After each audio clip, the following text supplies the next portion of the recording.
12月6号，俄罗斯总统普京在4架苏-35S 战斗机护航下前往中东，对沙特和阿联酋进行闪电式访问。自俄乌冲突爆发以来，普京较少出国访问，此次罕见外访还是去往美国的海湾地区盟国，引发外界高度关注。为何普京在24小时内突访中东两国？他们谈了些什么？将给中东局势带来何种影响？来看报道。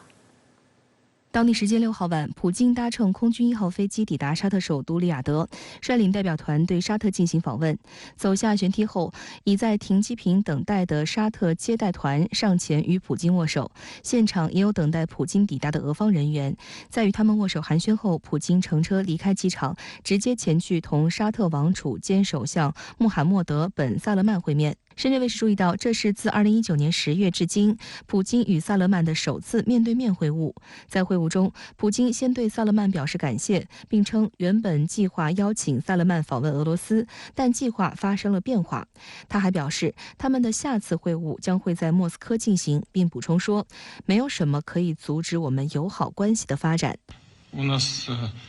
Стабильные, очень хорошие отношения в сфере политического взаимодействия, в экономике, в гуманитарных областях. И, конечно, для всех нас очень важно сейчас обменяться с вами информацией и оценками по поводу того, что происходит в регионе. 萨勒曼将普京称为亲爱的特殊客人。他说，沙特与俄罗斯在能源、贸易和投资领域的合作很成功，两国在扩大合作方面有着巨大的机遇。萨勒曼指出，两国之间的合作有助于消除中东的紧张局势。他补充说，我们未来的政治互动和合作将无疑对全球局势产生积极影响。克里姆林宫发言人佩斯科夫透露，普京和萨勒曼在会谈结束后的午餐时间继续进行了1对1的交流。双方进行了数小时的详谈。佩斯科夫表示，普京和萨勒曼谈到了欧佩克加内部的合作和许多深化合作的具体计划。双方将继续在欧佩克加中合作，以支持国际能源市场保持适当水平、稳定和可预测的状态。佩斯科夫补充道，普京和萨勒曼还讨论了国际议程上的敏感问题，以及令人深感忧虑的巴以冲突局势。在访问沙特之前，当地时间6号早上，普京访问了阿联酋。阿联酋国家通讯社报道，阿联酋以盛大仪式欢迎普京的到访。阿联酋空军飞机护送普京进入阿联酋领空。抵达后，阿联酋还出动了国家飞行表演队。当普京的车队驶入阿联酋总统府时，数架战机从空中掠过，从机尾拖出的白蓝红彩色喷雾在天空中组成了俄罗斯国旗的图案。 I think some of the images that we've seen, especially with that flyover, with that salute, but also with the escort that Vladimir Putin got. I think it is showing how important this visit is also to the UAE and the message that the UAE and Saudi Arabia are trying to send to the United States and also to the rest of the world, saying that, look, they are America's allies. They're very important allies for the United States in the Middle East, but they also want to continue working and having pragmatic relations with the Russian Federation and with Vladimir Putin. 事实上，这是今年俄罗斯与阿联酋领导人的第2次会晤。上一次会晤是在6月份的圣彼得堡国际经济论坛上，阿联酋作为贵宾国出席。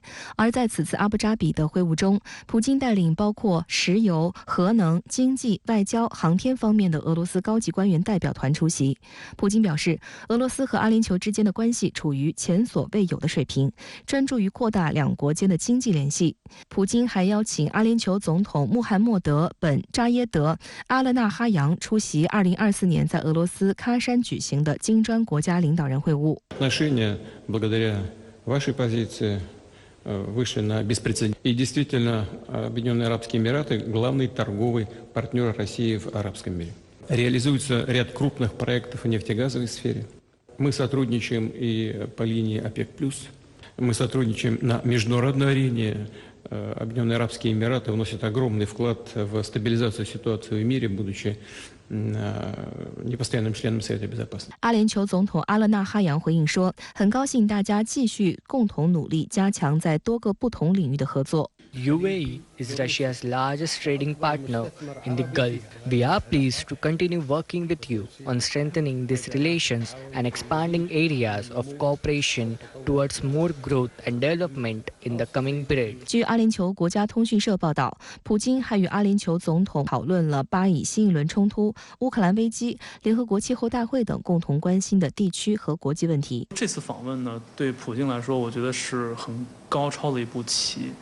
对于普京来说呢，其实这个争取中东国家的支持呢，实际上是他这个为他自俄罗斯对这个世界多极化这种前景的一个非常重要的一个构想。然后这个他这次访问沙特、阿联酋呢，其实也是在这个和这个两个主要的产油国之间呢，共同就未来的这个油价的安排达成一系列的这种协议，来这个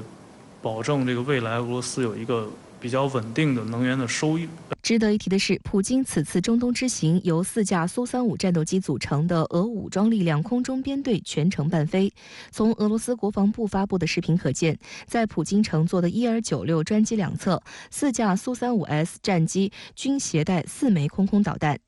深圳卫视注意到，随同普京出访的俄高官数量多且覆盖领域广，包括俄副总理亚历山大·诺瓦克、俄副总理兼工业和贸易部长丹尼斯·曼图罗夫、俄外交部长谢尔盖·拉夫罗夫、俄总统气候问题特别代表鲁斯兰·埃德尔格里耶夫、俄央行行长埃尔维拉·纳比乌林娜以及车臣共和国首脑拉姆赞·卡德罗夫。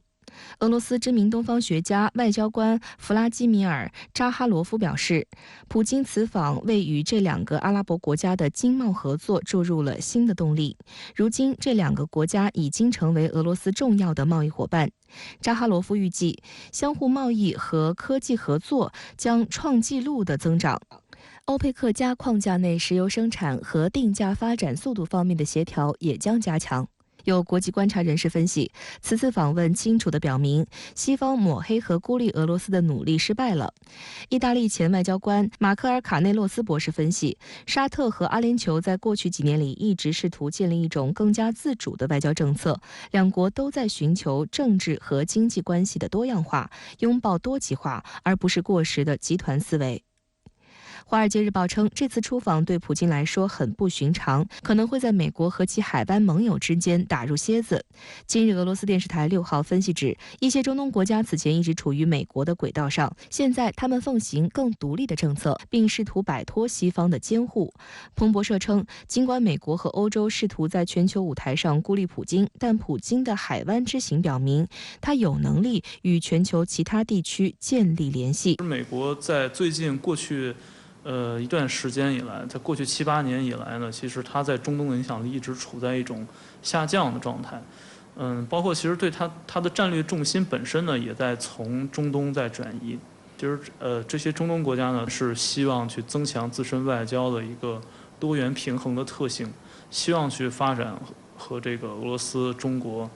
等等这些其他非西方大国的关系。12月7号，伊朗总统伊布拉辛·莱西抵达莫斯科，并开始对俄罗斯进行访问。而在莱西访问前，当地时间12月5号，俄罗斯外交部长拉夫罗夫与到访的伊朗外交部长阿卜杜拉希扬在莫斯科举行会谈，并签署了一份反对西方单边制裁的文件。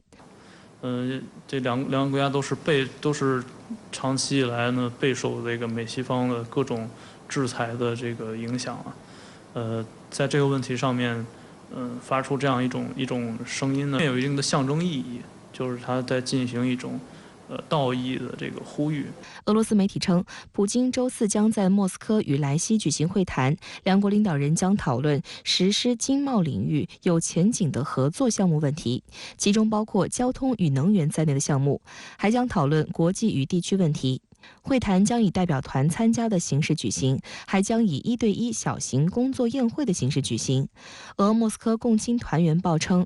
，1天半里的时间里接连举行3场极具国际影响力的活动，普京似乎打算创造外交活动的新纪录。我们看到，俄罗斯总统普京在短短1天半的时间内，先是闪电式访问沙特与阿联酋，后又在莫斯科接待来访的伊朗总统莱西。对此您作何解读呢？我相信大家已经看出来了，普京这次闪电式外交出击的对象，也就是沙特、阿联酋、伊朗这3个国家，存在着这么几个共同的特点：一个是都是中东伊斯兰国家，这显然跟正在进行的以色列与哈马斯之间的冲突态势密切相关。在这场冲突过程当中，相当多的伊斯兰国家不满美国一面倒的支持以色列的做法。俄罗斯显然想要利用这股情绪来拉拢这些中东国家。二是这些国家都是中东产油大国，很显然，共同的石油武器也成了俄罗斯亲近这几个国家的重要因素。三是在今年8月份举行的南非金砖国家会议上面，这3个国家都被吸纳为了金砖国家组织成员，而俄罗斯这是明年金砖国家的轮值主席国，将会承办下一届金砖国家领导人峰会。这实际上也就意味着，面对广义上的西方国家的集体封锁与围堵，俄罗斯仍然想要依靠全球南方国家来进行反制与抗衡。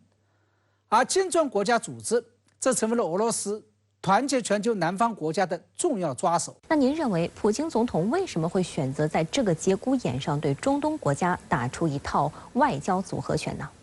确实，由于遭受了西方国家的集体封锁与制裁，再加上国际刑事法院向所有的成员国发出了所谓的逮捕令，自从俄乌战事发生以来，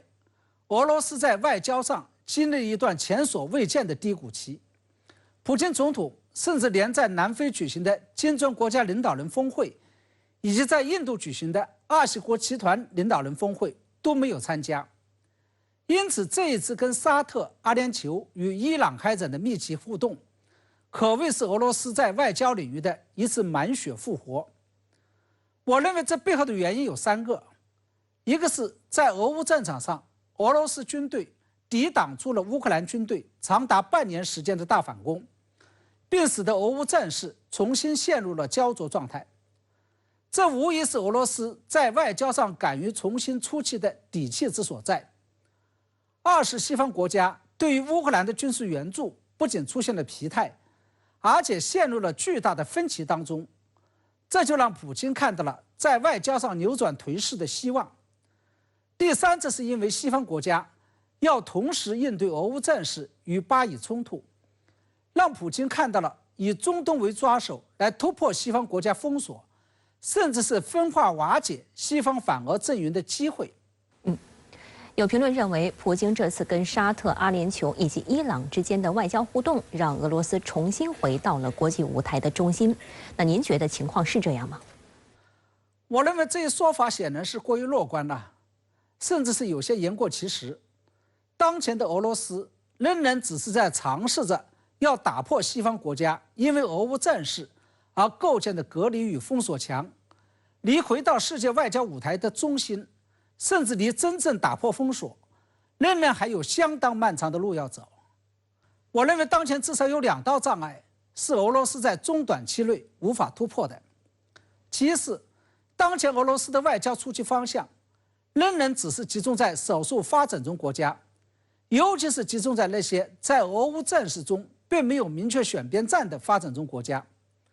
俄罗斯跟美国、英国、欧盟以及包括日本、韩国、澳大利亚在内的广义上的西方国家仍然处在老死不相往来的状态，而且俄罗斯对此基本上是束手无策。其二是，只要俄乌战事没有结束，相关后续问题没有得到彻底的解决，同时只要国际刑事法院没有撤回所谓的逮捕令，俄罗斯就没有办法跟全世界123个国际刑事法院的成员国开展正常的元首交往。这样一种外交上的困境，是俄罗斯在未来相当长一段时间内都很难去突破的。